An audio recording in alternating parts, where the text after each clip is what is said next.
minutes that I close the lid, even it's stuck cooking already on the... So we have a lot of Quince fruit or quince. We just gonna make it cook as like a jam. So now what I'm gonna do is I'm gonna peel it. And after you peel it, it has to be soaked in the water. So I'm using my salad master knife. So it's gonna takes time to finish this peeling. Why we have to soak in the water so it didn't change the color when you soak in the water? Because if you don't soak in the water, it's gonna be colored dark. It's gonna turn to brown, the color. It's still bitter. It's turning to brown already, guys, because it's too ripe. See?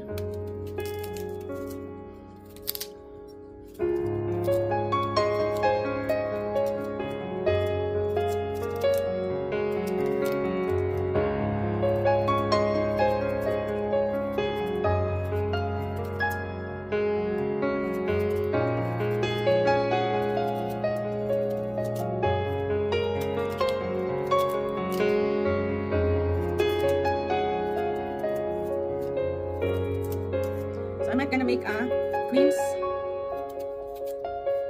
jam or quince pie. Let's see, guys, which one is better.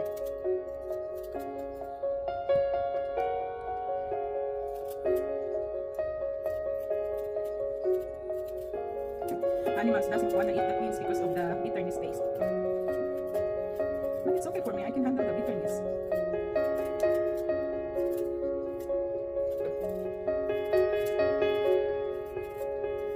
Use another. So guys, it's turning brown, the one that it doesn't soak to the water. Now I found the scraper, so it's gonna be easy.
It's still turning it to brown, the color. So now I have something to do here. So we're gonna use a salad master machine. So this machine will help us to make shredding or grinding the. So we're gonna use let's try the number 1 cone. So this machine has 5 cones. So we're gonna try to use the number 1 cones. But before that, I think so we're gonna add water on it. And I'm gonna put salt to the water because I was thinking like santol in the Philippines. So we're just gonna add some salt to it. Grind this quince fruit. It's like santol ba, guys? Because I'm gonna make a jam and a dessert from it. So this is our salad master machine or salad master food processor. This is the big helper for us in our kitchen. Of course, from Salad Master Company. And this is good for making achara. Achara is a papaya pickle.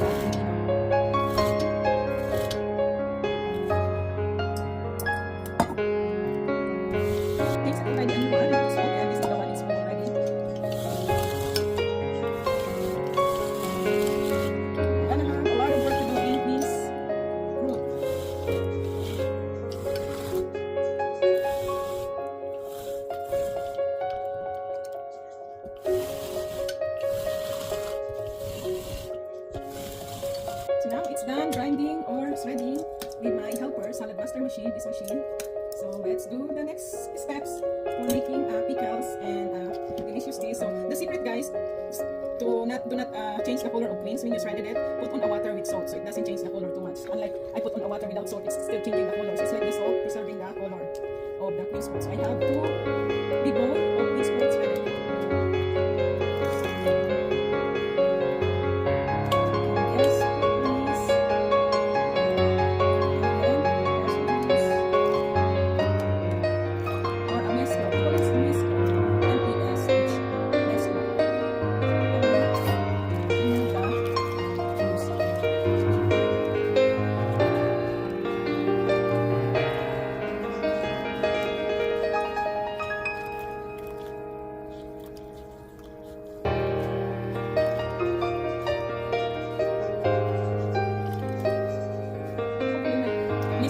Doesn't break. It's very strong. Let's try this one. Still a little bit sour, guys. The sourness is still there. It's become sour now. So we're gonna make a dish, hopefully.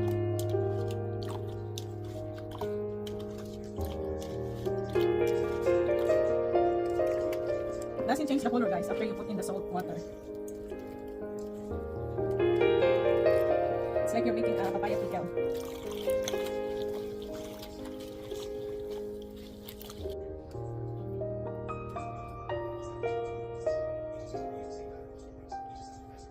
Looks really good. Looks like really papaya. But the papaya is green. But the texture, guys, is like papaya. The green papaya, the texture of Quince fruit. So.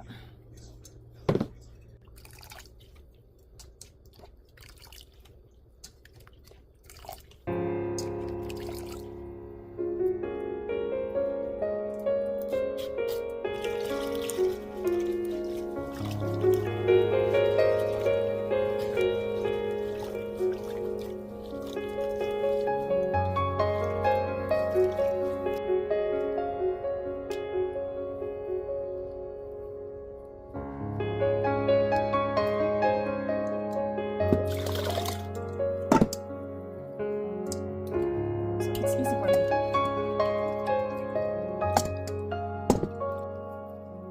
Now it's all done.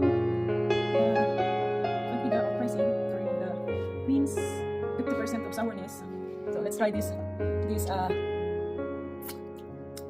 See, it's sour and it's bitter and sour, the juice from the Quince. So now we're gonna do here this thing, the Quince juice. I'm gonna put that on the pan.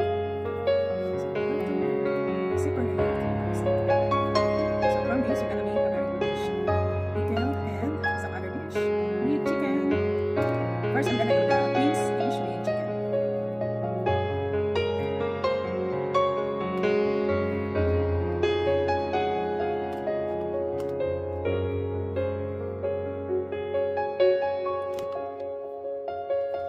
Guys, this is a lot already.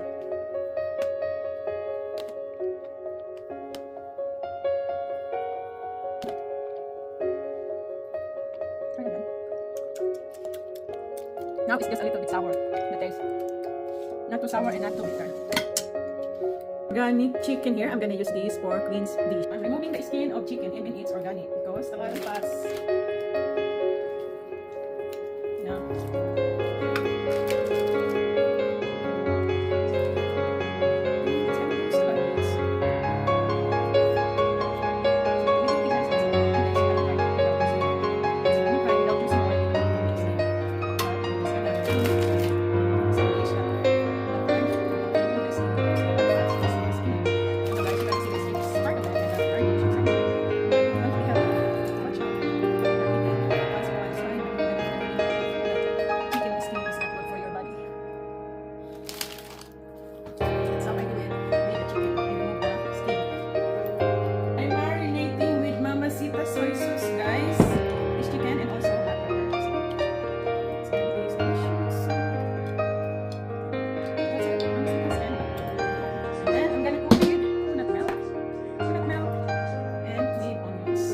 start the cooking of Quince fruit. First, because we're gonna use raw chicken, we have to do the saute without using oil. So, garlic, onions, and ginger. For sauteing it. Like this. And close the lid. So the temperature is, we're gonna make it 450 degrees Fahrenheit because it's a chicken. So 450 degrees Fahrenheit, guys, because it's a chicken. Then after 15 minutes saute without using oil, we're gonna add some of our Quince fruit shredded. Now let's check it out after 5 minutes. So just flip up the chicken. It has to be cooked well. The chicken. So I think I'm gonna add the tomatoes. Since we have a lot of tomatoes, you can add tomatoes on it. And we're gonna add the coconut milk.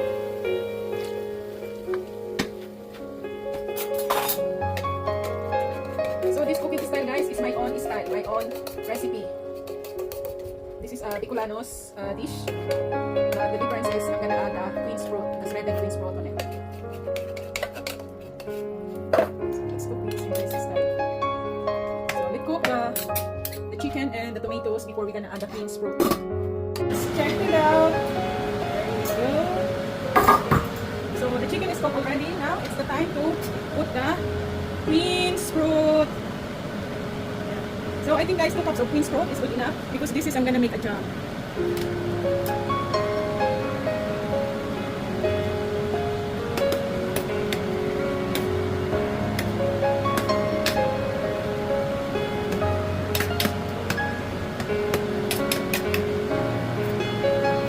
See, guys, immediately after I'm putting the Quince fruit, the coconut milk, it's absorbed right away. So let's cook it for about 5 to 8 minutes. I'm gonna chop the parsley from my own garden because I'm gonna garnish this on the Quince fruit and chicken dish after it's cooked. So this is 100% organic from my own garden. Let's check it out, guys. I turned it off already because it's been clicking for a while. So you can see it's dried out already, guys. Wow, this is the cooking I like. So now the parsley from my garden, you're just gonna put like that on the top. And if you want the parsley to be half cooked, you can just put the lid, guys. See, guys, it's so good. It looks so beautiful. So you're just gonna put the lid if you want to cook the parsley for 2 minutes. So now, after 2 minutes, look at that, guys. So the color, parsley, it's become half cooked after 2 minutes that I close the lid. Even it's stopped cooking already on the electricity. But since this cookware, as long as the lid is closed, the salad actually also continues cooking. So this is my first dish of my Quince fruit with chicken cooked in the coconut milk. Let's try cooking.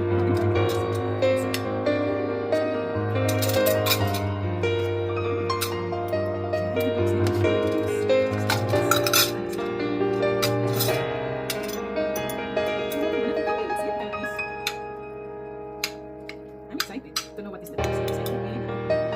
First, let's try the Quince fruit. It smells so good, guys. It smells the bamboo shoot.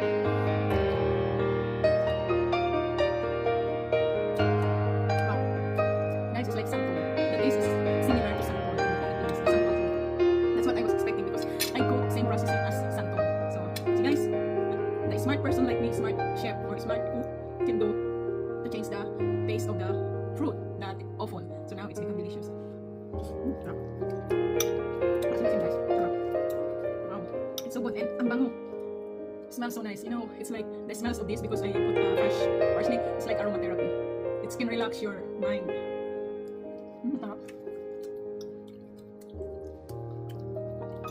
That's the other way of cooking our Quince fruit. So this is the first dish. The second dish is coming. So this is the Quince fruit dish with chicken that cooked in a coconut milk. It's so good. It tastes like santol. Maasim-asim pero ang sarap, malinamnam. Grabe, super.